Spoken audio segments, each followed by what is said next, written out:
Welcome, Automating Success followers. Today, I have a great guest you guys are going to love. It's William Santana Lee, and he right now is running a startup company called Knightscope. And basically, Bill is the exact type of person I like to have on the show. Seems to be a serial or kind of crazy type of entrepreneur like myself and most people that follow the show. So, Bill has 30 years of experience and he has a very broad, deep range of expertise that he's gained from several global assignments in the automotive sector and a number of startups. He's presently the chairman and CEO of Knightscope, and a developer in crime fighting automatic security robots, ASRs. He also was at Ford Motor Company. He held 12 business and technical positions focused on four continents, which I think is amazing in itself. I buy a lot of Ford trucks, by the way, Bill. So it's kind of cool to see that. In addition, you were on the Amazon team, which established a new modular plant in Brazil. Internally, has secured $250 million of funding. He was COO of Greenleaf at Ford. It was a subsidiary of Ford, ended up being the world's second largest automotive recycler. He was recruited by SoftBank, venture capital. I mean, there's a lot here, so I'm just rolling through it now. We'll undress it as we go here.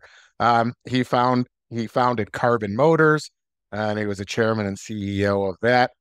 He built world-class advisory board comprised of senior officials that worked directly in three different U.S. presidents. Sorry for my word fumble there. And he was also in 2017 named the Upstart 50 Inventor Honor winner.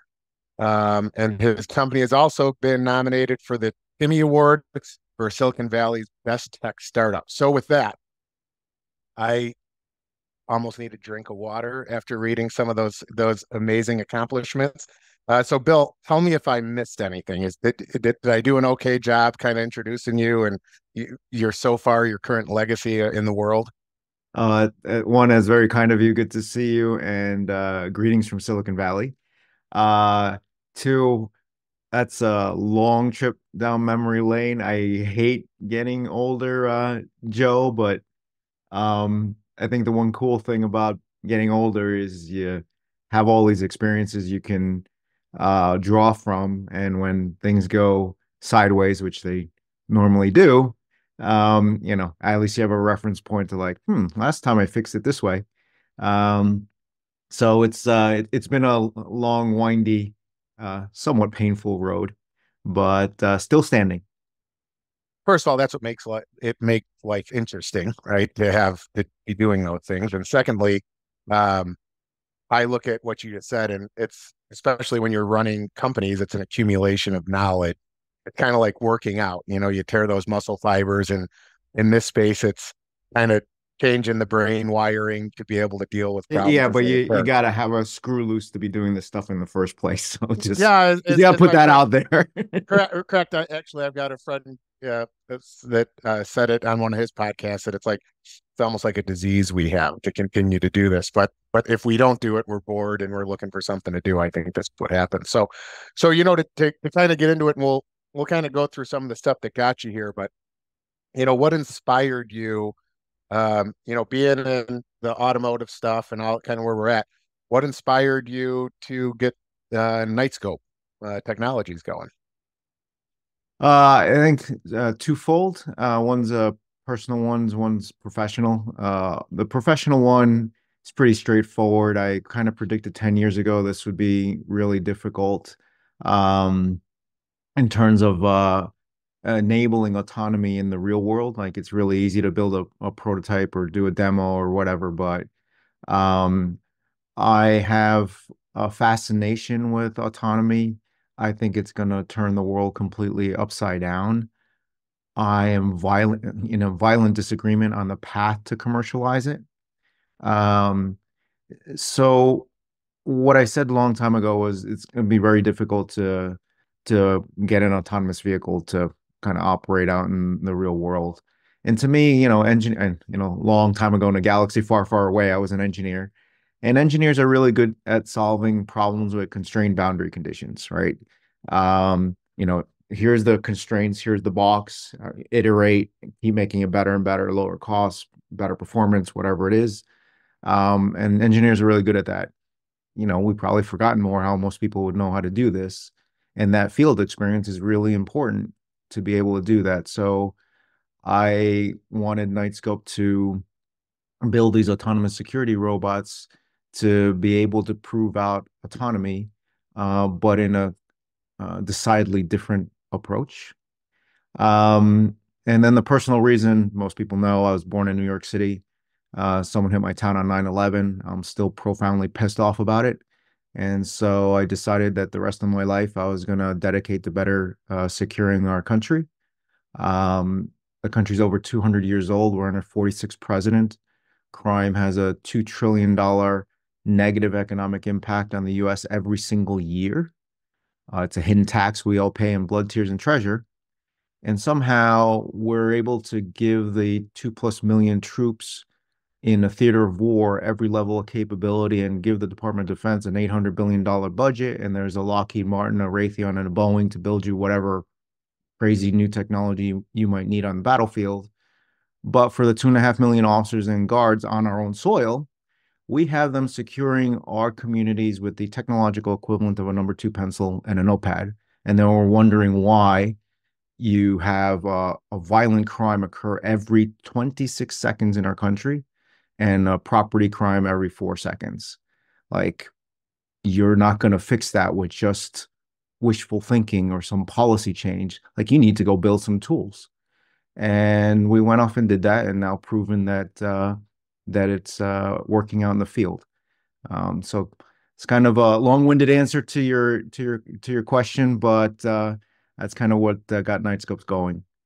First of all, it was a captivating answer. I find there's a million directions I can go from that. So I want to go back for a second to the vehicle thing, and I want to add to it. Like one of the things about the automatic vehicle problem that people are trying to solve is it really a problem in the first place? Like Uh, there's at the end of the day, there's a lot of people that like to drive. So maybe the solution is traffic or whatever, right? But it sounds to me like what you're doing now is a real world. It's a problem. Like it's a problem that needs to get solved. So how does your security or you know your Knightscope um, solve the problem better than we can with humans? If you want to explain that a little bit to me. sure. So back to let's do the math problem. I just mentioned 2.5 million officers and guards. They're running 24/7. You can't triple shift a human, right? They need to sleep, they need to eat, see family, etc. So you need to divide by four. So at any given time, there's maybe 600,000 humans trying to secure 332 million Americans across 50 states. It doesn't work. So we need to do two things. In long term, what we want to do is put 1 million machines in network that do the following. On the less sophisticated side of things, but perhaps not as obvious for most people that aren't into public safety, law enforcement, and security, is just providing a physical deterrence. So if I put a marked law enforcement vehicle in front of your home or your office, criminal behavior will change, right? So you're just Yeah. pulling up to a parking lot, seeing a 5 foot tall, 400-pound machine roaming around, says police on the side, strobe lights are going, it's got some odd sound, it might greet you. You have no idea what it does. Like, you'll probably do a second pass if you're gonna steal that car that night at that location or not. And that's not me just asserting that, that's our client's actual experience in the real world.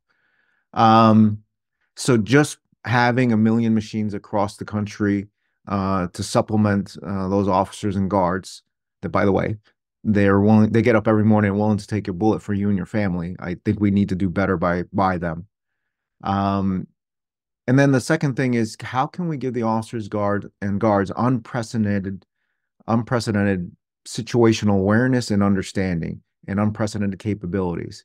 So what if I told you that we had 1 million machines in network eventually, and all the machines could see, feel, hear, smell, and speak? And you had that Yep. at your fingertips. And how an officer can be in multiple locations at the same time with smart eyes, smart ears, and their voice on the ground simultaneously. And we've gotten, the beginnings of that working now. So our machines can detect a person. Some of them have facial recognition, can detect the person. We can read several hundred license plates a minute. We can treat your mobile device as if it's a license plate and be on the lookout for that MAC address.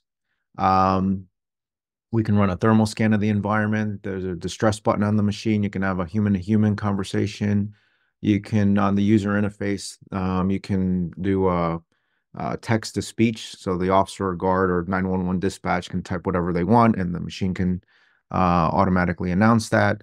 And that's just the beginning. And we recently this year, end of last year, announced automated gunshot detection. That's going to be additional capability that we're offering to be able to detect a gunshot with hyper precision in less than a couple of seconds. And that's what I mean by see, feel, hear, smell, and speak. We're going to be able to do a massive overhaul of the public safety infrastructure across this country so that we can, as Americans, live in safer communities in a safe country. I think that's amazing. So I get very passionate about what you're saying because I feel like too many people are not in the law enforcement and safety providers. Like, It's so what'll happen is they don't realize how overworked these people are, and they expect them to make perfect decisions every day with zero bias. And I always sometimes question, like for me, like I'm a morning person. I make better decisions in the morning than I make just before I go to bed. Yet I see all this stuff with keyboard warriors on social media and even in our general media, expecting better of our frontline men and women, but they're never actually willing to look at the real problem. And you are addressing that problem with the overworking of these people. So would you agree with that? Right? That's one of the whys I'm assuming for you guys, or realizations that this is needed in the space. it's basically today square peg round hole. Like you're asking these officers and guards to do much more than what is on their job description. And in some cases it's not appropriate for an officer or security guard to be on the location. I mean, you pull for some situations, right? And most officers, we have a lot of former law enforcement folks on the team and as investors and everything else. They'll all readily admit that, at some points in time, it's not helpful to show up in a marked car, uniformed and armed. You're going to literally escalate the situation instead of having a device or a machine or something to disintermediate, to be the buffer, to be able to talk someone down before, humans actually there. But there is a time and place, and the most powerful combination, it's software plus hardware plus humans. The problem is we have not enough humans and almost no software or hardware out there to do these jobs. And we're asking these brave women and men in uniform on our own soil to better secure our communities to perfection with the same old, like the same old, trying to fix the same old problem, like ain't gonna work. Like you Yeah, need it's to find a insane. new way.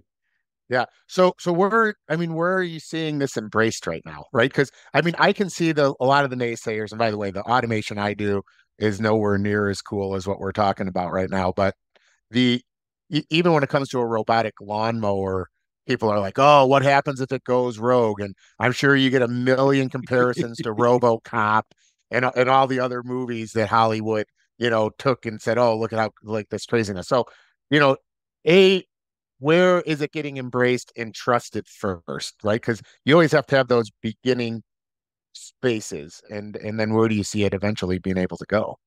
Um, so decidedly, to me, it's ill-advised for new technologies or younger companies to do a business to government sales as the initial go-to-market because you will fail. before you get your first contract, you will have run out of money. So we intentionally did focus on business to business first for the first, several years. Uh, so commercial real estate, corporate campuses, a lot of hospitals, a lot of casinos, HOAs, apartment complexes, transportation, manufacturing facilities, logistics facilities. Basically, anywhere you might see an officer or guard patrolling is an opportunity for us. And now that we've um, proven out the technology, we've gotten a lot more interest. Last year, we landed the NYPD as our, one of our, major law enforcement clients. This morning, actually, we announced after a nightmare 3 years of a cybersecurity review, we've been Knightscope's been awarded an authority to operate by the U.S. federal government. And our sponsor there is the U.S. Department of Veterans Affairs, which is a perfect segue because the chief security officer there happens to manage, I think, about 143 police departments for all the VA hospitals. And we happen in the private sector to operate a numerous healthcare facilities. So that's our first foray into the federal space. And then there was like a huge growth opportunity in the federal sector. We've spent years speaking to the TSA, the Customs and Border Protection, NASA, FEMA. How many warehouses does FEMA have? What about the U.S. Postal Service? The GSA, which is basically the landlord for the federal government, manages 10,000 buildings, literally 10,000 buildings. The Federal Protective Services has 15,000 officers and guards patrolling and helping secure those 10,000 buildings. Like it's a multi-billion-dollar increase in our total addressable market overnight. So we're really excited that we got our first contract with the VA, and hopefully this will be a good growth story for the company, and also have a positive impact on the private sector, right? Because hey, the U.S. federal government just put these guys through the ringer for 3 years on cybersecurity. What particular question does your location have on the private sector side of things that the feds possibly haven't asked us? So Yes, I how much think it's harder gonna is it's it? gonna help. It's gonna help. Yeah, so congratulations on that, by the way. That's great to hear. Thanks. So all right, so a couple things. Um, First, I want to kind of give obviously the people that are listening, they likely have heard about this for the first time. So let's say I was at one of these HOAs doing something I shouldn't be doing. Let's say I was scoping out people's cars or trying to steal or vandalizing, whatever. We you can pick whichever one. But how does your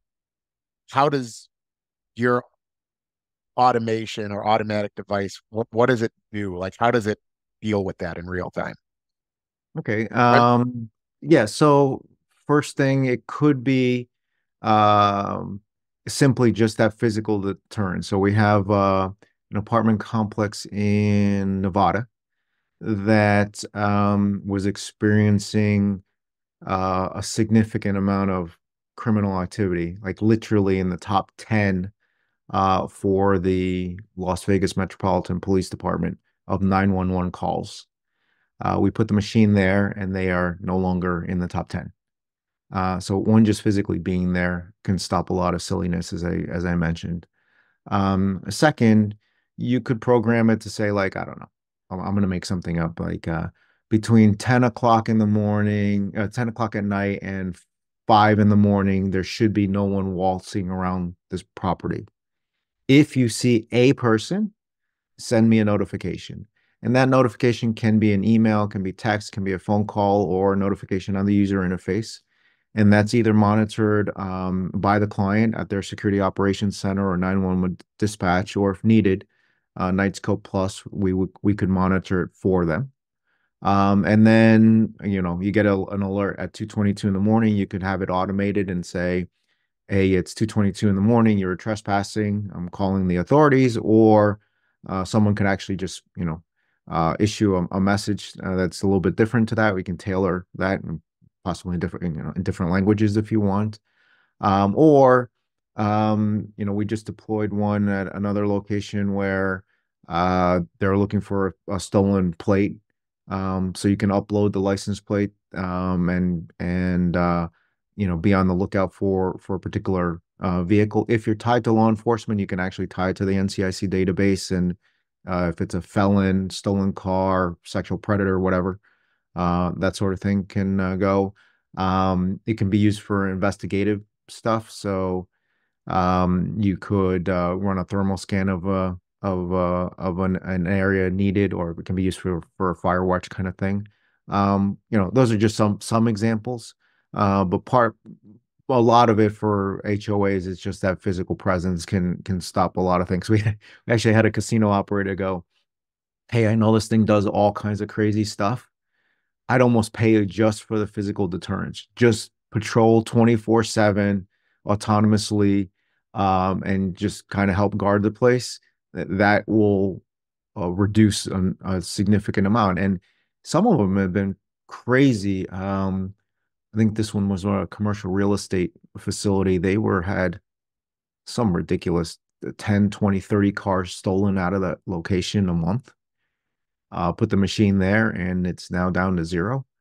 Like, Yeah, no, that, listen, numbers don't lie. I mean, that's amazing because when you think about it, it makes sense because the machine doesn't really have a bias. It's just told do this, watch this, and report. Like I think about how you said it can communicate, and I'm assuming this that it can instantly understand the language. So if it starts to communicate and somebody communicates in a different language, does it automatically switch languages? And I would assume, or is that no, not yet. So we tried what you're referring to is a test we did for what we call a concierge feature, to be able to have a two-way dialogue.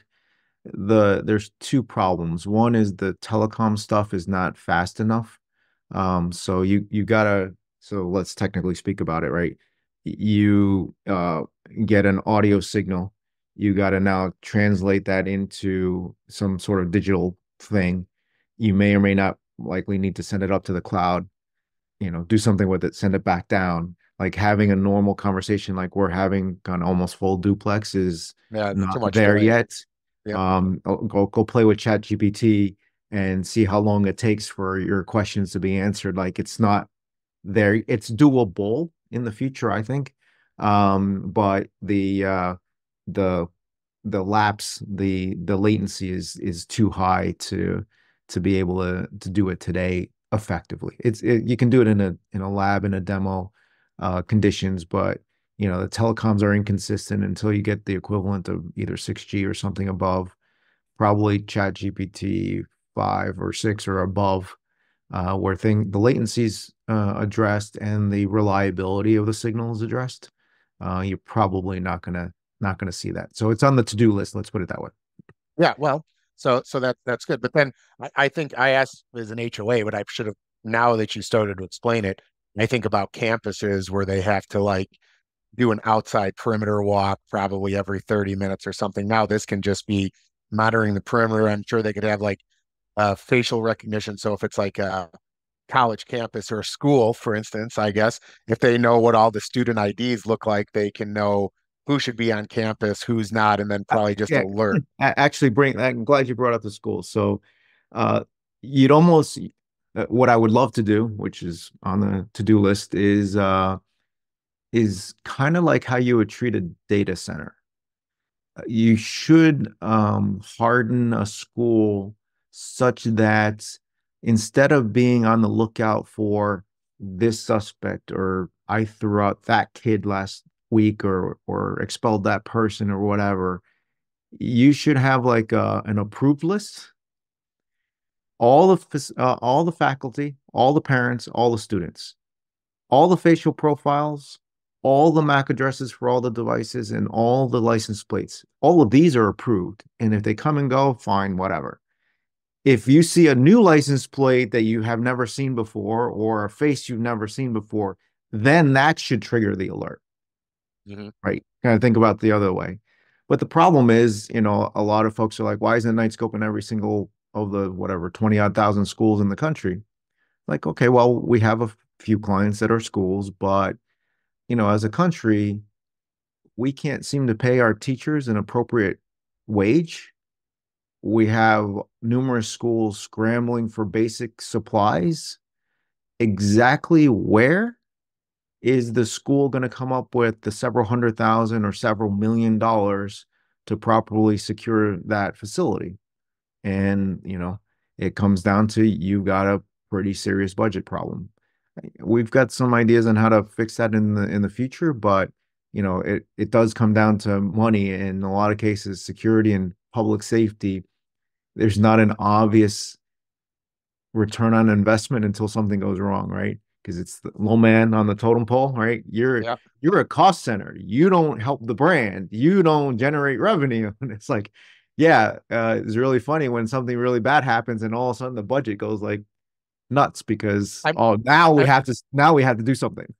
listen, as you speak about what you're doing, I'm surprised insurance companies are not funding it somehow, right? I mean, when I look at how many frivolous or fraudulent claims there probably are at all these locations, you could probably start to eat into some of those budgetary issues just with fighting on cutting back on frivolous lawsuits that never actually nothing happened because you can show that it was moving around and there wasn't water on the floor or there wasn't a trip hazard because if there was the robot couldn't have driven over it or gone over it. So I mean there's a million different ways when you look at that. I mean I would think, and you can absolutely tell me if I'm wrong, but obviously eventually there'll be different uh iterations of this. You guys are going to keep growing it and making it better, and then eventually these lower budget areas, could you reuse the stuff that was at one sector at some point 5 to 10 years from now, use kind of the dumber robot to patrol school hallways? Is that part of I the mean, strategy? there's a lot that you threw out there. So fun fact, so we started Knightscope in 2013, and we got into the insurance accelerator at the Plug and Play Tech Center here in Silicon Valley. And so we've been down this insurance uh, thesis. I agree with you. I think there's two problems. One is insurance companies in general are scared of their own shadows. So doing something innovative is not necessarily part of the culture. Not until it's done and obvious, will they actually do something. I had two, three, four insurance companies tell me the same thing, something to the effect of, "All right, Bill, if you can prove to us that you can cut crime in half in an entire city, we'll underwrite the whole thing across the country." And for the life of me, it took me a long time to figure out, like, why the hell, why they keep telling me this thing? And then, like, duh. So if my team and I cut crime in half, you, your insurance claims for the insurance company go down, your premiums stay the same. So it all goes to the bottom line. That's why you'd underwrite this across the country. So I think one day we'll revisit with those half a dozen folks that we've prior spoken to, but I think they want to see some additional scale. The funny thing that you mentioned that there was a slip and fall or whatever, that's actually literally happened. We've had in the early days, I remember there was an attempted fraudulent insurance claim. I fell down the stairs on your commercial property, and then we pulled the footage from the machine. Hey, is this you? Hey, is this you throwing yourself down the stairs? Yeah. Interesting. Right. Yeah. So yeah, that's actually happened. Slip and fall at a casino, same thing. So it's again giving the guards and officers smart eyes and ears to be able to cover a lot more ground. So I don't know if you can comment on this, but as I'm listening, the thing that pops up in my mind is policing or security organizations seem heavily unionized. Is that embraced? Like, are they embracing your technology because of the worker safety you provide, or are they pushing back on it because they still see you as coming after their work? It's been 10 years. I get the question asked. It's not a thing. Uh, the Fraternal Order of Police, the unions for law enforcement, anything that's going to keep an officer out of harm's way, they're going to be supportive. Second is just the reality, and this is public information. Like if you look at New York City, they had, and this is rough, I probably have the numbers slightly off, but about 33,000 officers. They're losing 2 to 3 to 4,000 officers a year, right? So Yeah, and same on the private sector, let's say casino side of things.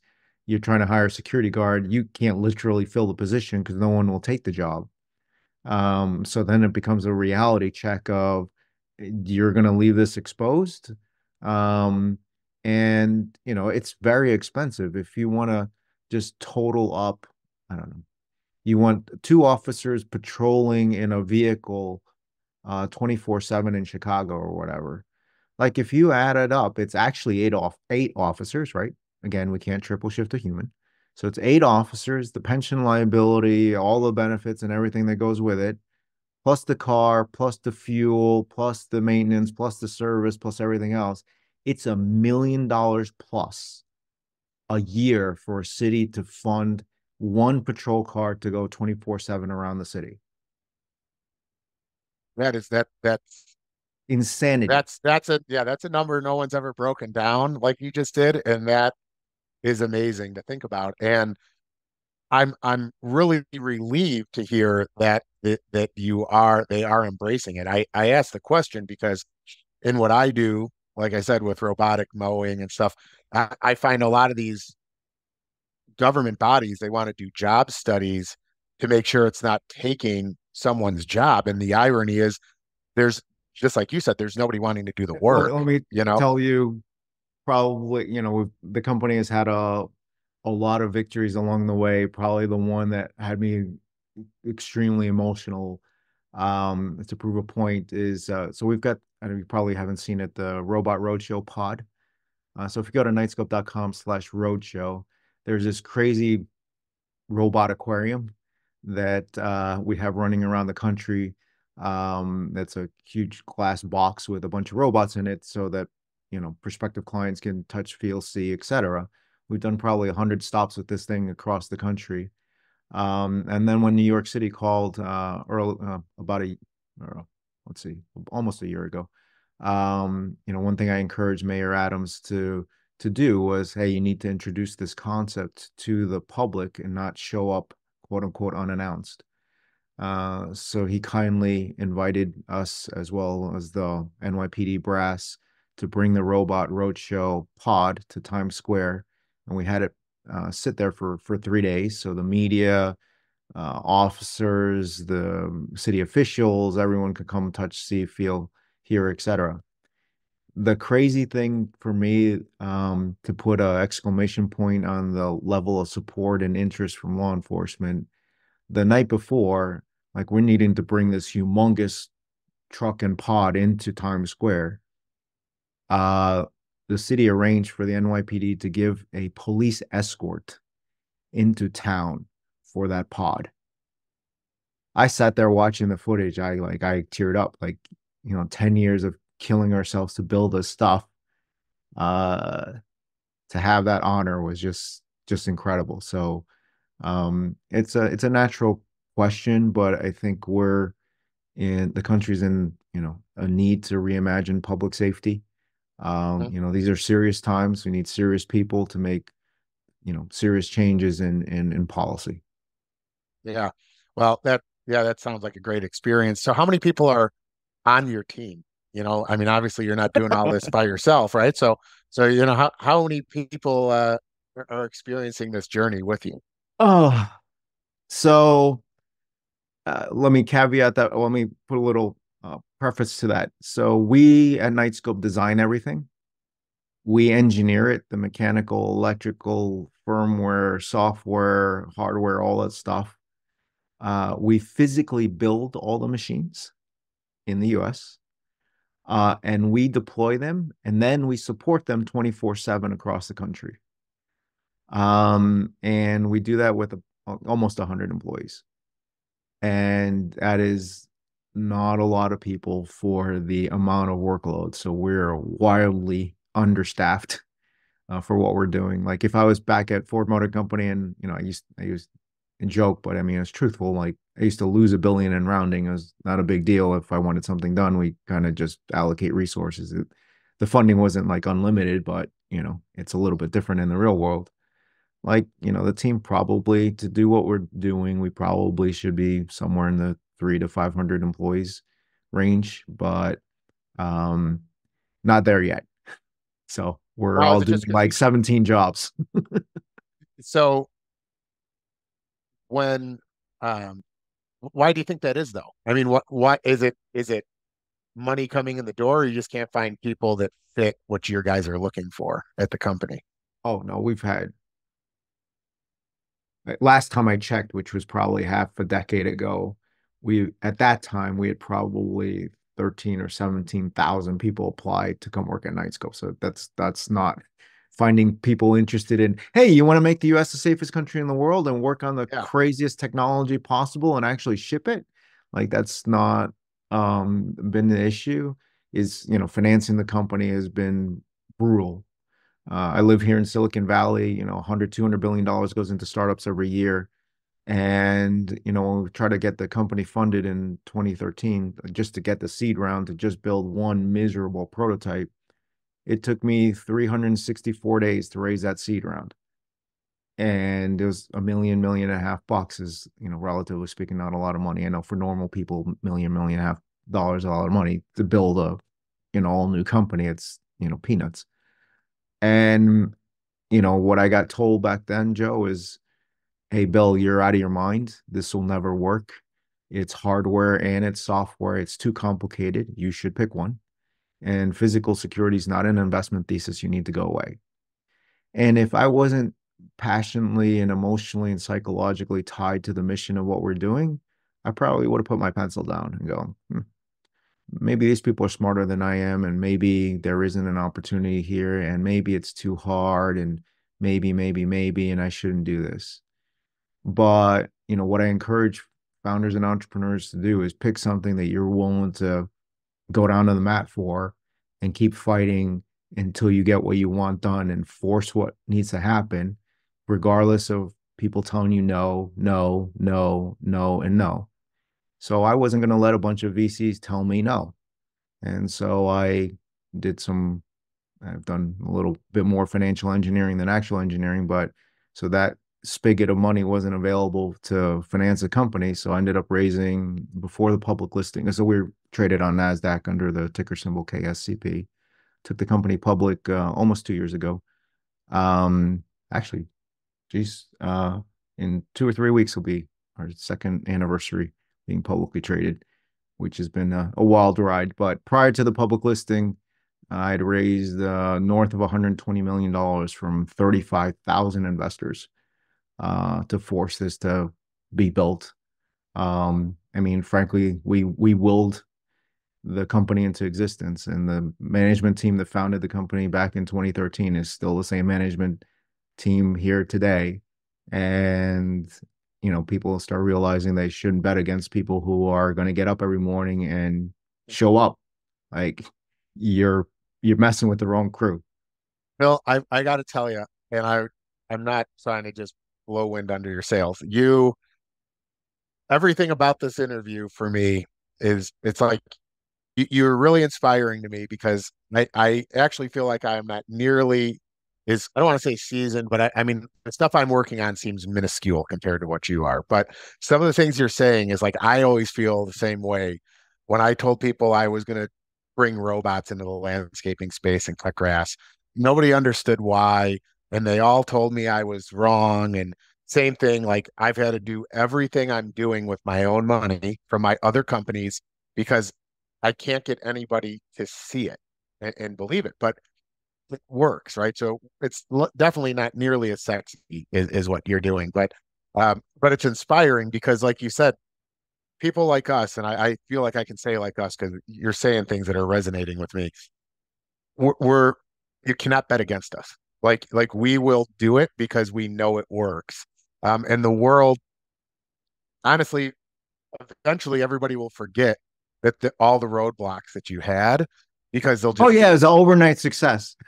correct, and then all of a sudden they'll wish like you somehow explained it differently because they would have been involved then, but they were just never gifted with the vision in the first place, So you know? I'm gonna assume, and feel free to correct me, but I'm presuming some of your audiences are entrepreneurs or founders or aspiring uh, Correct. Yeah. founders and entrepreneurs. So the one trick when you get into this situation is something I call negative fuel. Like you cannot allow uh, a venture capitalist, an investor, a media, a reporter, analyst, a recruit that didn't work out, a client that didn't work out, your auditor, whatever it is.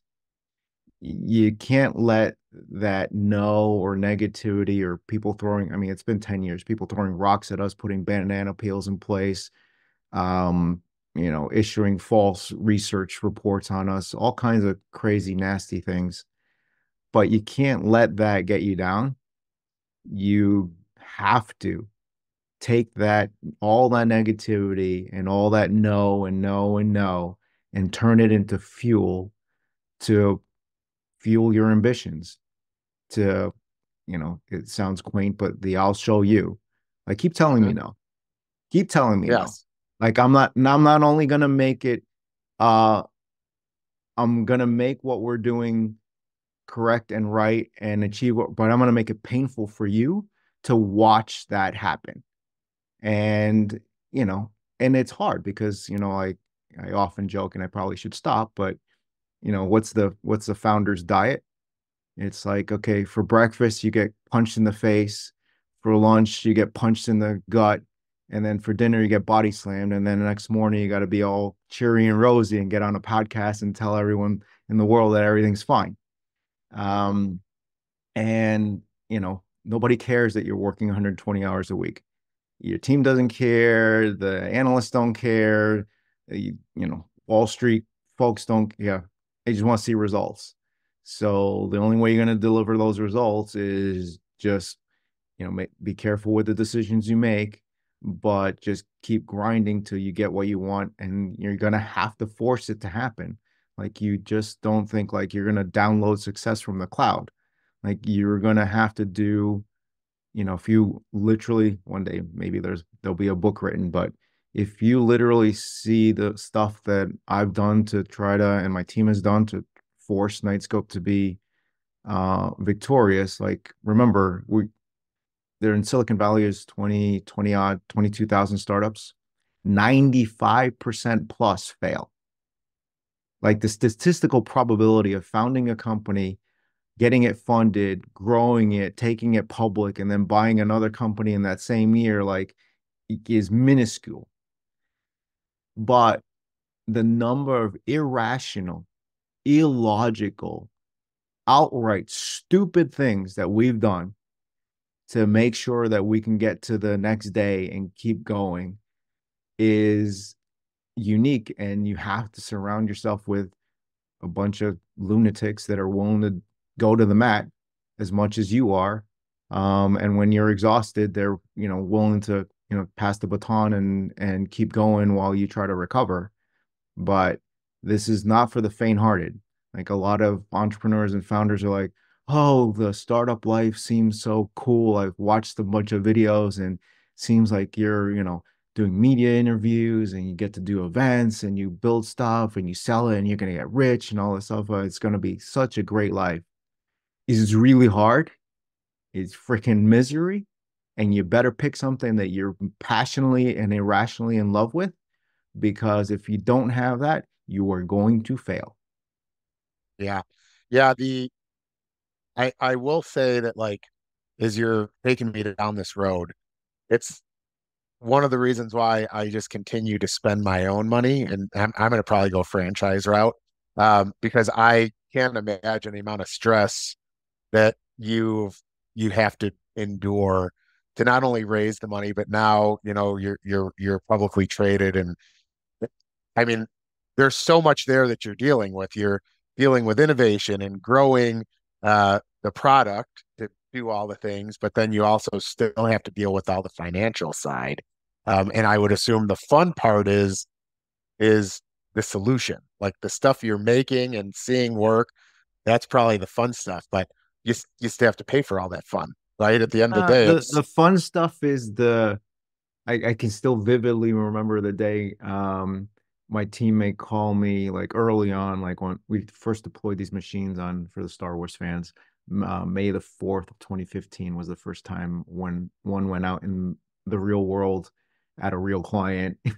And we were scared out of our minds, sleeping in vans and doing all kinds of stupidity.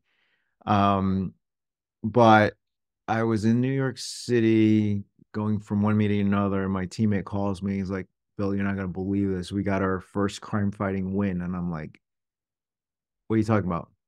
I said, yeah, we just helped a law enforcement agency issue an arrest warrant for a sexual predator. I today I'm still speechless. We did what? We helped the law enforcement agency issue an arrest warrant. What? Like yeah, I complete disbelief.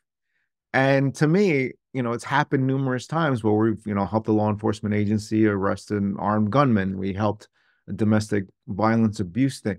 And I just watch these things and it's with complete fascination because the technology is extremely difficult to build.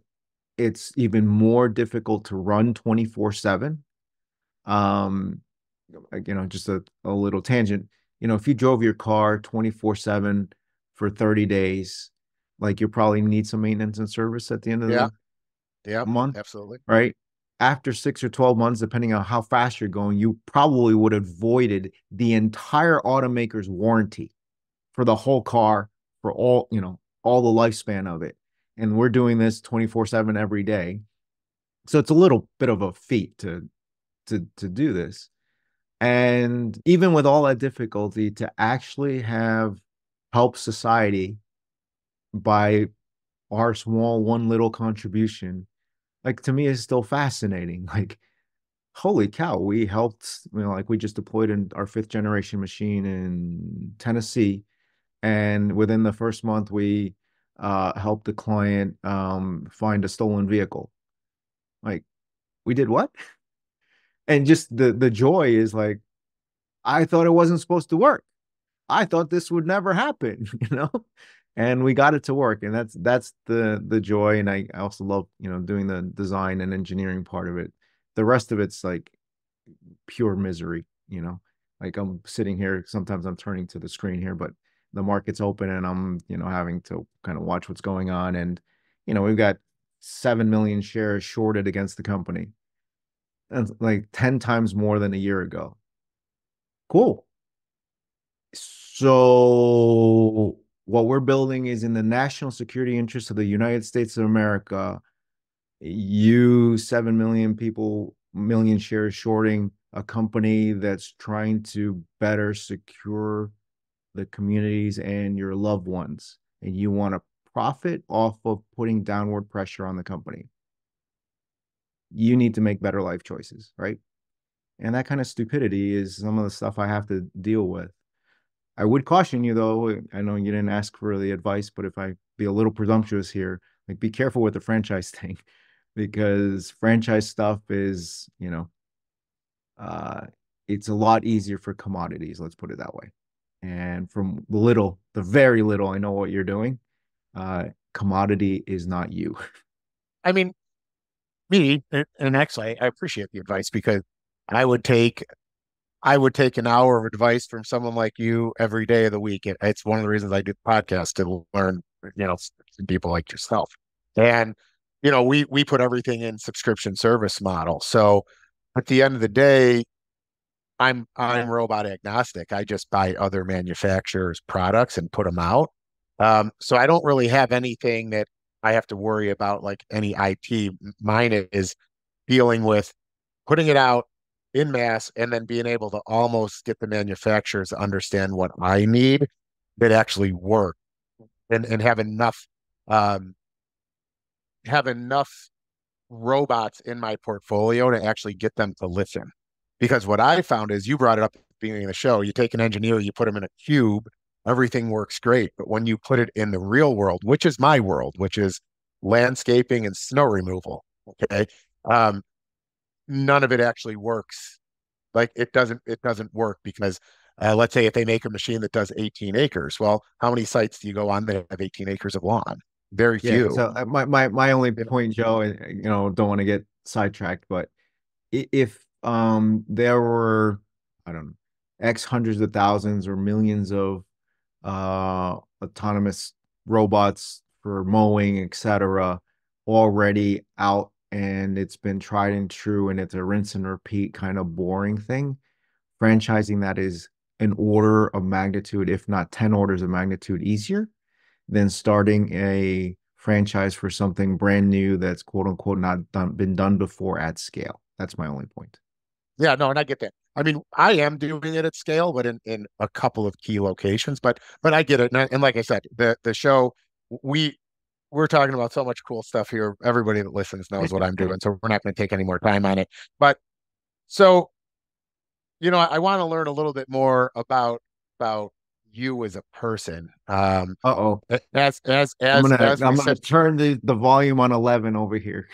yeah. Well, so as we sit here and talk, just so the listeners can see, I see guitars in the background and amplifiers. I mean, all sorts of cool stuff behind you. So, we've learned about the business side of you, but tell me about the young Bill. Take me back to grade school. I mean, I want to see the early parts of your development that turned you into the lunatic that you are, doing all this stuff to change the world with your Oh, robots. geez. So as I mentioned, I was born in New York City. Um, my dad was from outside of Shanghai, China. My mom was born in Bogota, Colombia. They met in New York City, and um, single child, only child. Um, had a odd upbringing. Parents were awesome. Mom was a nurse's aide. My dad was a inventory manager, both blue collar jobs. I still to this day, like I think I made more money as an intern at Ford Motor Company than both of my parents combined. Like I still to this day don't understand how they made ends meet. Um, but this country, gave them and me a huge chance. So I think we didn't cover this, but that's another reason I'm doing Knightscope, which is just my weird way of trying to repay it. Let's see. So the household was a little odd. I don't know why, but I used to study a lot, and I would get yelled at for it. Like my dad would bust into my room at 2 o'clock in the morning, in his broken Spanish. What the hell are you doing? It's 2 o'clock in the morning. Go to bed. Or come watch a movie. Like, now I gotta go study. Like, it was the opposite of what like normal parents would like do. Like, hey, you should go study. You should. It's so it Yeah, was they're it's trying to get you to be hilarious. more social and less It's academic. complete Yeah, opposite. Mañana, tomorrow. Like, yeah. and I'm like, okay, I'm in third grade, fourth grade, doing like sixth, seventh, eighth grade math. Like, I don't know. It was weird. Um, but I to my dad's great enthusiasm and fascination, for some odd reason, I picked up violin when I was in elementary school. And, he loved classical music and he was like so excited. And then middle school, I dropped the violin, picked up the guitar, grew my hair, down to my shoulders, hardcore metalhead, and he was not happy. Yeah. I had two different lives in high school. It was very weird. So I was kind of the metalhead guy hanging out with the questionable crowd. And band rehearsals on Friday and Saturday, and doing all kinds of stupid stuff. But during the day at school, I was in all the honors classes, and for whatever, not intentionally, the worlds never met until graduation. So I forgot. I think I graduated second in my class. Anyway, they gave me the little gold honor thing. And so all my metalhead friends come over like, hey, who'd you steal that from? Why are you wearing that? It's like the funniest situations. Like, well, Yeah, I you kind of really earned did keep those worlds separate. That's I amazing. kind of earned it. My cousins had convinced my parents that I needed to try to go to summer school. I didn't come from a wealthy family, and to this day, I don't know why they even did that, just other than try to help. So they were doing their PhDs, I think, here out in University of California, Berkeley. And so I got into summer school when I was 16, into college summer school. So I'm the 16-year-old kid in the back of the general astronomy class for with a bunch of freshmen in college with the long hair. It was like, who's the kid? Um, so I did that summer. The following summer, I did Yale University, and then I got into Carnegie Mellon University and did a summer there. Basically, I scrambled like crazy to get as many credits as possible so I could graduate a year early from Carnegie. I got a bachelor's in electrical and a minor in mechanical, um, which was critical because these days it's really expensive. Back then it was still really expensive to go to Carnegie Mellon. And so I'm like, oh, I can generate revenue and not be accumulating debt. So I scrambled, and it was rough. Like that last semester, I had four hardcore electrical engineering classes and two mechanical. I graduated on a Sunday, I think. I started work at Ford Motor Company on a Monday or Tuesday. And for the entire month, I would wake up in a cold sweat, like literally shaking. I didn't take the class. I forgot to submit my report. I forgot, I didn't graduate, basically was the level of stress. But it was a difficult but much needed education. I got my foot in the door at Ford Motor Company and worked my butt off. But basically, ex car guy that's a metalhead. How about that? Yeah. So then, so you said you grew up in New York. Now you're in Silicon Valley. So when did you move? Like when did you leave East Coast and go to the West Coast? Oh God. I've lost track. I think I'm on my 23rd, 25th address. I don't know. I've lived in New York for early growing up. Later growing up was in Connecticut, school in Pittsburgh, worked in Detroit, um, moved to California, moved to Georgia, moved to Indiana. I had worked a little bit in Japan. I was stationed in Europe for a year, worked for Ford of Brazil. So I all over the map. But been out here second uh stint through California since about 2013. So what's been your favorite place that you've been at, like resided, like location, and your least favorite? Ooh. I have a love for California, and California's humongous, but northern and southern are very different. I love both of them. Mhm. Um, uh, maybe this is not something great to say, but I guess I'll say it. So in Connecticut, being half Asian, half Latin wasn't like too many of us. And it was a pretty rough, kids can be pretty brutal. And it was kind of a rough up growing up out here in California. Like it's not correct, but there's a lot of Asian people and a lot of Latin people and a lot of the foods I grew up with. It's like, wow, this feels very different than the East Coast. Um, Definitely the sunshine helps. Fun stuff, used to live in Hermosa Beach and Manhattan Beach in LA, which was, fun if you're in party mode. But the amount of intellectual capital and crazy entrepreneurs and, you know, bleeding edge stuff here in Silicon Valley is awesome. Least favorite. I gotta say it was Georgia, I would think. And part of it was just this undercurrent of racial tensions that really was a distasteful. Um, there was they had two nightclubs, all the African American people going into the one and everyone else into the other. It's like my brain can't comprehend this.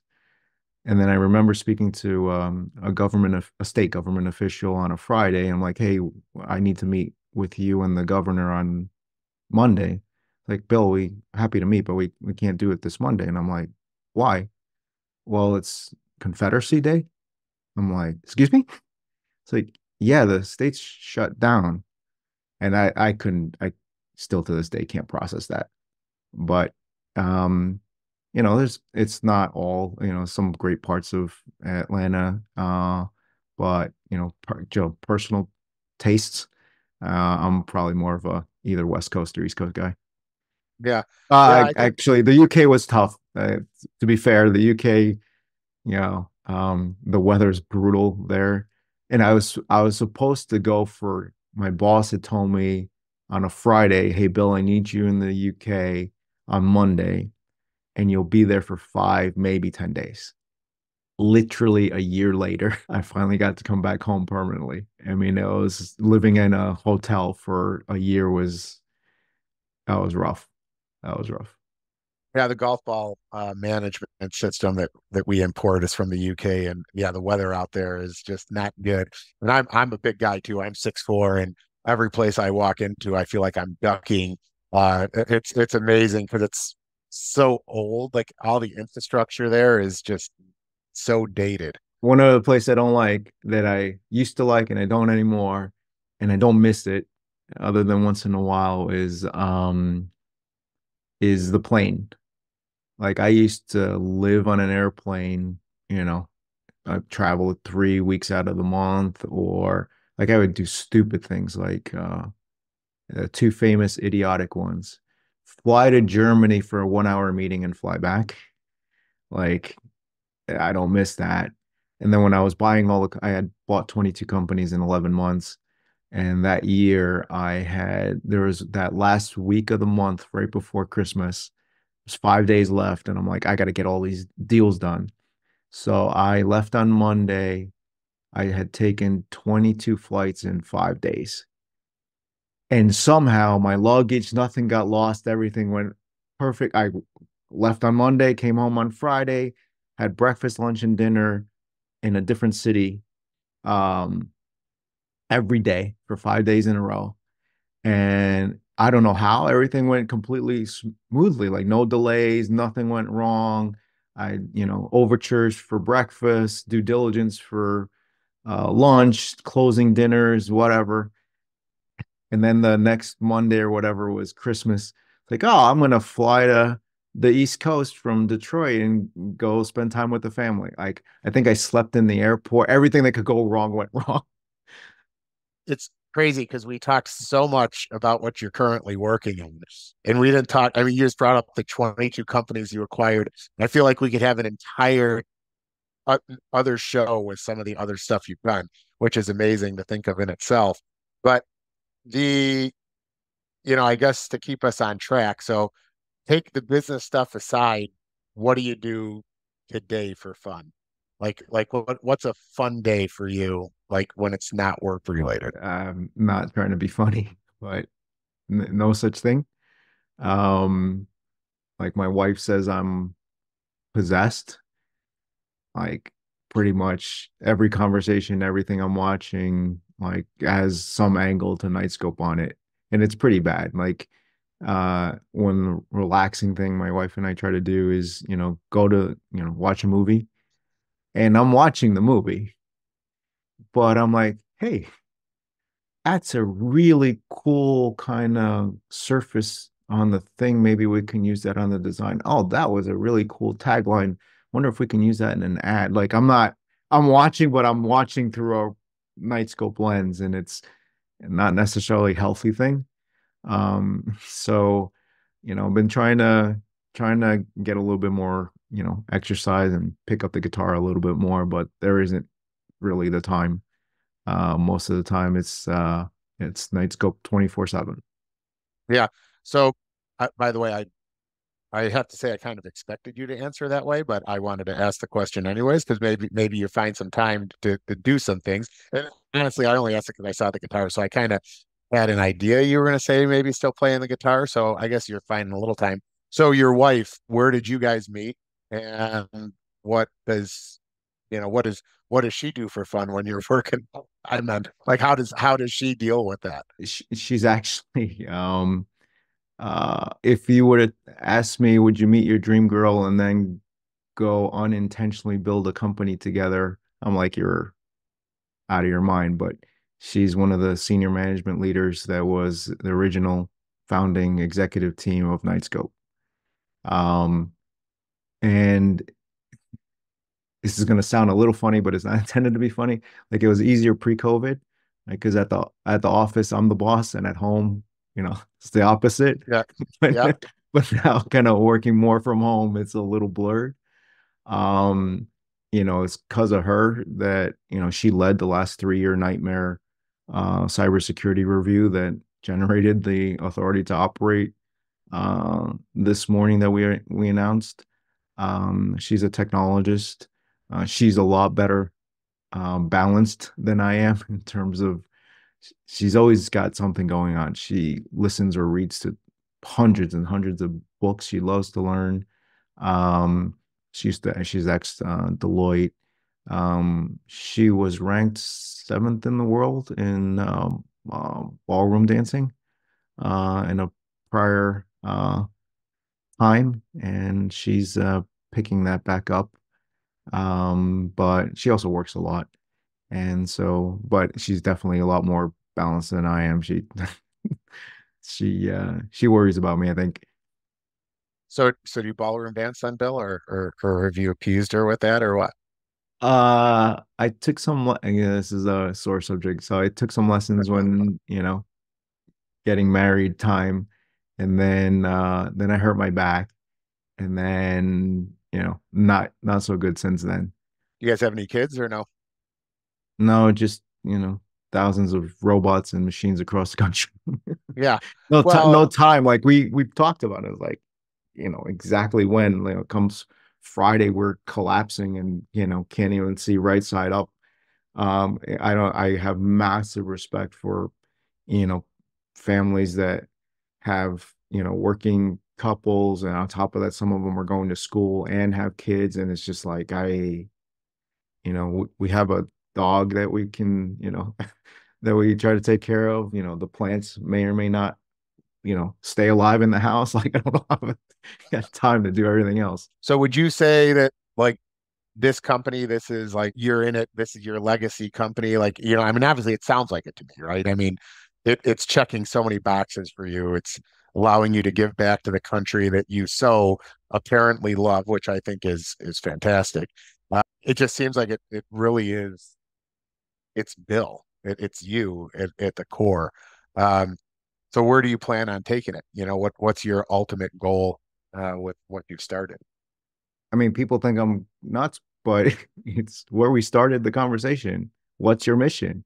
I want to see if we can make the US the safest country in the world. I mean, it sounds ridiculous, but let's say for a moment we're able to do that. Like what happens to, property values? What happens to the economy? What happens to the inflow of investments into the country? What happens to the volatility of financial markets? What happens to the municipality's budget? What happens to the viability of someone's local business? What happens to, the safety and of your loved ones? Like literally it changes everything for everyone.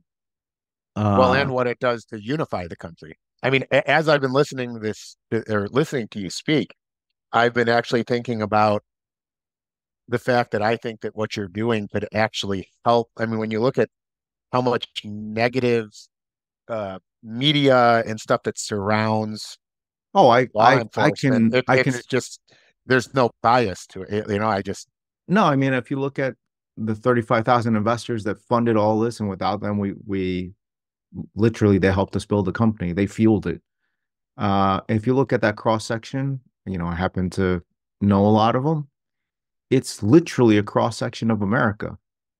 The red is red, the blue is blue, the in the middle, the veteran military folks, former NYPD detectives, FBI, CIA, DHS, mayors, judges, students, teachers, um, city council members, like from every walk of life, like bus drivers to real estate moguls. I mean, it's actually humbling. um why why so much support? It's like, well, kind of this touches literally everyone. So I own 7 million shares in the company. Haven't sold a single share, including in the public listing. Don't plan on selling anything. Pretty much my entire net worth is in the company, and I'm going to force this to happen. So people think I'm kidding around. I've like invested a decade of my life into this. I've got, what, one, two, three more decades in me. Like, you're not going to win.